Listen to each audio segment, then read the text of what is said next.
With the trade tensions running high, it's difficult to remember what China-US economic relations were once like before the age of tariffs. What caused those gradually warming relations to take a sudden turn for the worse? And what's the end game? What are the chances that these two economic powers can once again coexist harmoniously? I was recently in New York where I discussed all of these with James Nolt, a professor of international relations at New York University. Professor Nolt is the author of the book International Political Economy, The Business of War and Peace, and he also lived for a couple of years in China. Let's take a listen.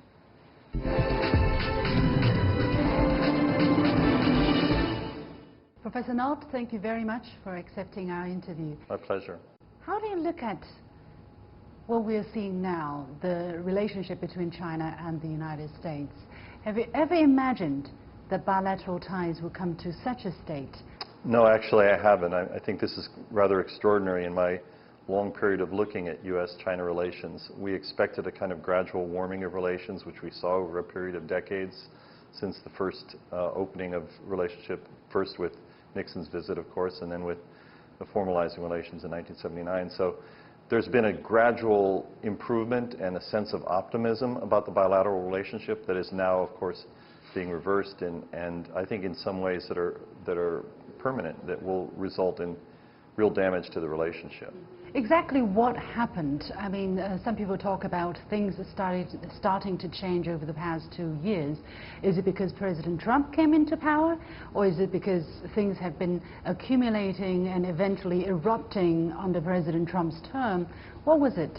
I think there's a combination of both. I mean, it's clear that President Trump is an extraordinarily different president from any that we've had in the post-war period. He's a die-hard protectionist. You can see that he doesn't only have trade trouble with China, he has with South Korea, with Europe, with Mexico, with Japan and India. So his views on trade are just way different from any other recent president. So that's certainly a big part of it, and he has accelerated the conflict by emphasizing tariff protection against Chinese imports. But there's also a broader issue, and that is that I think the nature of the trading system has changed. And prior to this, when China was first entering into the World Trade Organization in 2001 and the decades since, a lot of trade was about efficiency of manufacture, and China did very well, of course, because they had low cost and efficient manufacturing.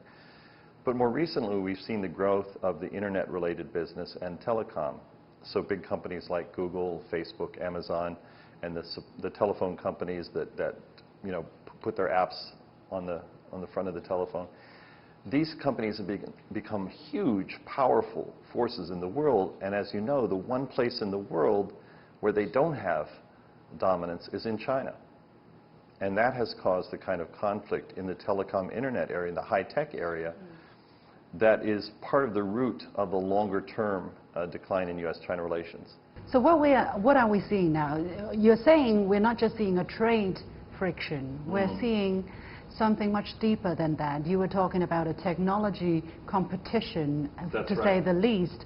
But at the root of it, so are you saying it's the competition between the two countries on many different fronts that is at the center of what we're seeing? Yeah, and the traditional kinds of competition that we're used to, say competition in manufacturing, that was more or less accommodated by the kind of trading system that we had, the multilateral rule-based system that the World Trade Organization represented.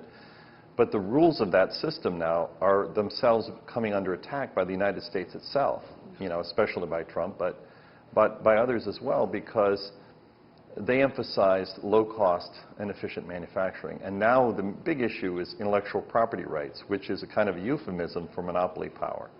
It essentially means the power of big corporations to control phone apps, phone technology, and all the internet connectivity that goes behind that.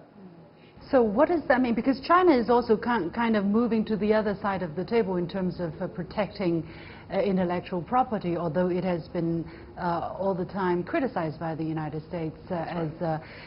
What does that kind of change mean in this kind of relationship that you meant? China has made progress. For instance, in 2014, they established independent courts that were specialized in doing intellectual property rights. I've attended actually the hearings in Washington, the Section 301 hearings, where American and Chinese interests testified about the progress that has been made, as well as the continuing problems in intellectual property rights. But I think there's issues beyond just the rule-based system, and that is just the concentration of power. It's one thing if you have the right over a specific invention, and it's kind of maybe an important thing, but it's not dominant. But when you have companies like Facebook, for example, that have 2 billion users, when they copyright or control something, it becomes a world standard. And really, it gets away from the idea of a competitive trade system toward one that's more monopolized and where income depends more on controlling property rights than it does on efficiency. So, help me understand this, are you basically saying some of the things that the United States is using to accuse China is actually not about protecting innovation, but rather protecting its economic monopoly and economic, sometimes even hegemonic power? Yeah, I think that's true, and it's partly because of the evolution of the system itself. You know, because even in the United States, the heyday of innovation in the United States came during the time of when Silicon Valley flourished, 1980s, 1990s, early this century, when we had a lot of small and medium-sized companies, in many cases very innovative. Surprisingly, that system is somewhat declining now. It's beginning to disappear as a lot of the smaller companies get gobbled up by big companies or even have their own technology stolen. I mean, we talk about technology theft in China, but it happens in the United States too, because big companies often can appropriate the technology of a small company, and of course they'll say they invented it separately, and then the lawyers fight it out, but typically lawyers from big companies have an advantage. So, you know, we have a lot of centralization of power within our high-tech sector in the United States, which tends to dampen innovation, and we have statistics on this. New company formation is down, venture capital is down in the United States. In general, when very large companies start to dominate, you only need one of anything, and whatever is their standard becomes their interest not to innovate, not to change it, because they're making money on the way things are now. Whereas China today, and I actually participate some in the Chinese engineering sector through consulting, what I find is you have big companies in China. You know, you have your Huawei and your Baidu and Taobao and so forth, but there's also still a very vibrant small company sector, and there is a lot of innovation going on in China and new company formation all the time. So I actually think this is one of the reasons why China is moving ahead in high tech. It's not so much the accusation that you usually hear that it's government subsidy. I mean, government subsidy helped in the United States and it helps in China, but a bigger thing is just the competitiveness of the innovation environment.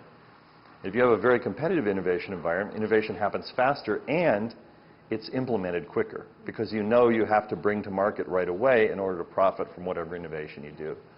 Whereas what we've seen with the growth of monopoly power in the high-tech industry is that a lot of innovations just get squashed.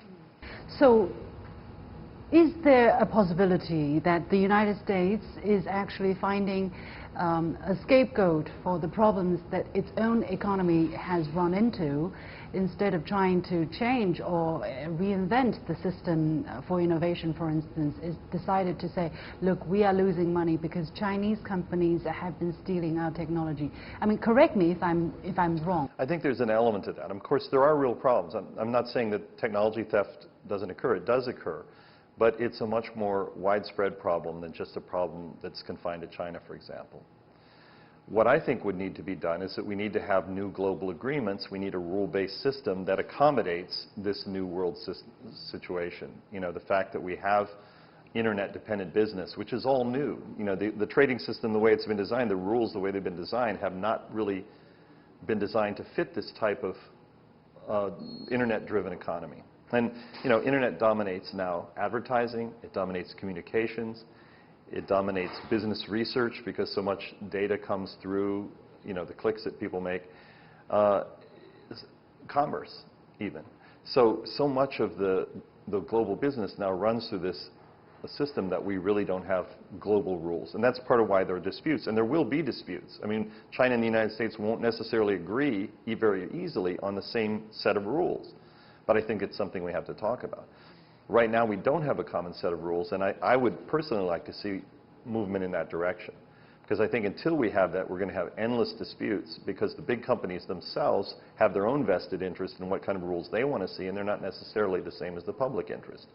So when you say you want to see that kind of talks for these rules, but these are not the same talks as the US-China trade negotiations. Correct. So what kind of talks, or in what kind of setting will this kind of talks have to take place? Are you talking about WTO reform? I think it would have to be WTO reform, and it has to be multilateral, because obviously if you don't have the same rules applying through most of the developed world and developing world, you're going to have islands of lawlessness, or places where companies can locate and be above the rules, or you'll have a complicated system where companies have to have a whole different set of rules for different places they operate in. It's better to have a unified rule set. That's part of what made the WTO system work well, is that you had a relatively common set of rules that most countries in the world largely abided by.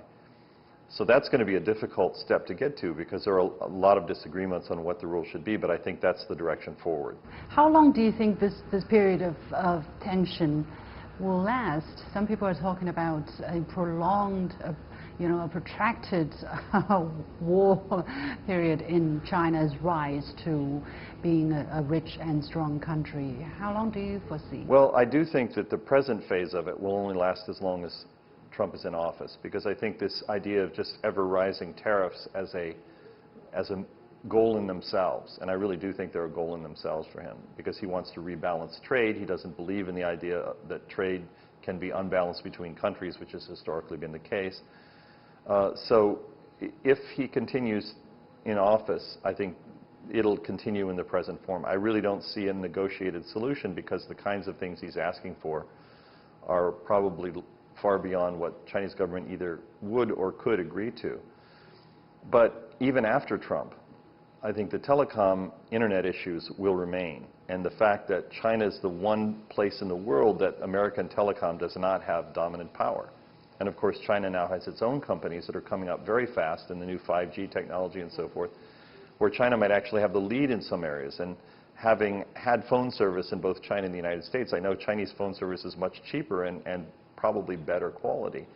So I think the United States telecom internet complex is rather concerned about Chinese competition as the one big area in the world that they have trouble beating. Finally, what will be the end game?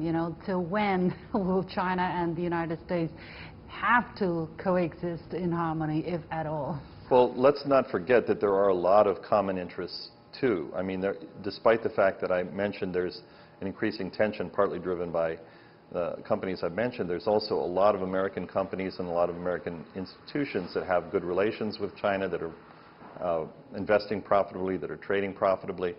Many sectors of the United States economy benefit from the relationship with China and vice versa. So I think there is a strong basis for continuing the relationship, but it's now going to be a competition, whereas before it was pretty much obvious to everybody in the American elite that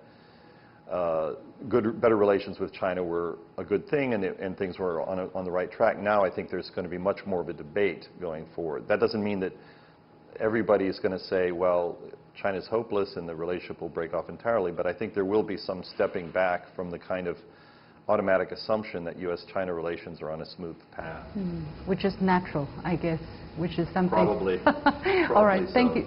Thank you so much, Professor Nolt, for accepting our interview. It's been a pleasure. Thank you very much. I'm glad to do it.